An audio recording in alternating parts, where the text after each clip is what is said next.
We are now joined by Margot Teleki, and we're talking about healthcare and marketing. And Margot, thank you for taking a minute to be with us. You know, I know you have an extensive background in marketing and being around different things that have, over the years, made an impact. And let's just talk about some of your qualifications and before we get into the actual what you can do to help in healthcare marketing. Well, as much as I hate to say it, I've been around for about 30 years. In all those years, I've been working in marketing of all kinds of products.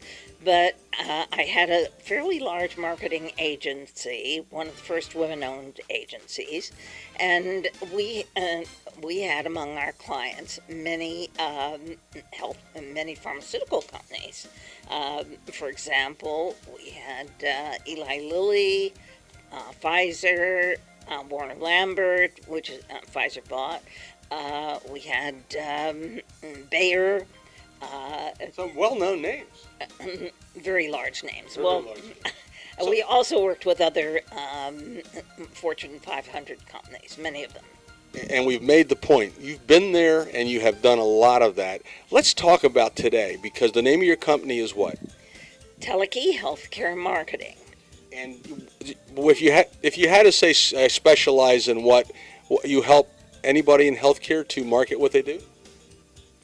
Healthcare marketers, hospitals, doctors, etc., unfortunately, don't really know how to communicate with the people they're trying to reach. For one thing, there's too much self-promotion. There's nothing that'll kill a sales pitch more than telling people how good you are. What you should do is use testimonials from other people who have been healed by from certain diseases with their names on it so that nobody knows will think that these are phony. But credibility is a very major part of it. So is brevity. You have to be, most people who go to the internet are in a hurry. So you have about 19 seconds of their time. In that 19 seconds, you've got to impress them by the fact that you know what you're doing. It's short, easy to understand, simple language. These are the very important things that, unfortunately, a lot of healthcare marketers do not know how to do. So that makes web marketing an important part of what you do. Very much so, and becoming increasingly important because the senior market, for example, is growing exponentially. Now, as the senior care market grows, seniors need more and more health care, which means health care is becoming more and more important. What's more, Wall Street is in love with healthcare at this point because there are so many technological and biological developments that are affecting healthcare, making diagnostics much easier. If everything else in this world fails, healthcare won't. When you talk about what are the most important qualities a healthcare marketer should have, what are those qualities? Always be interested in your patient. As a matter of fact, medical schools are now teaching doctors to be patient-centric. And you have to be friendly, clear, understandable. Remember those days when you could never read a physician's writing? Thanks to the internet. That's all.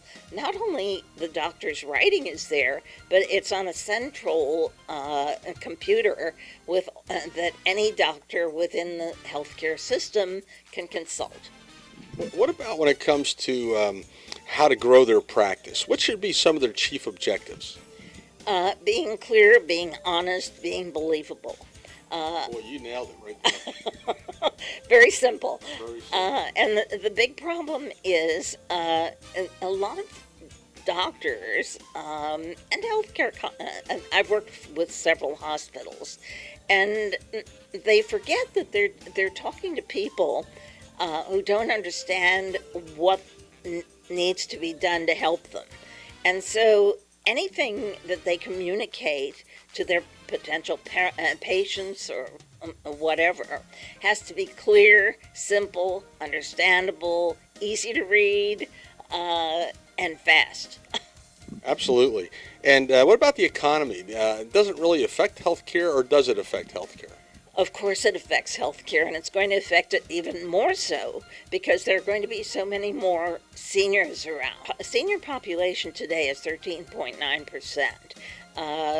By 2025, I believe they believe that it will be near 25%, somewhere in that area, because 10,000 baby boomers a day are being added to the senior population.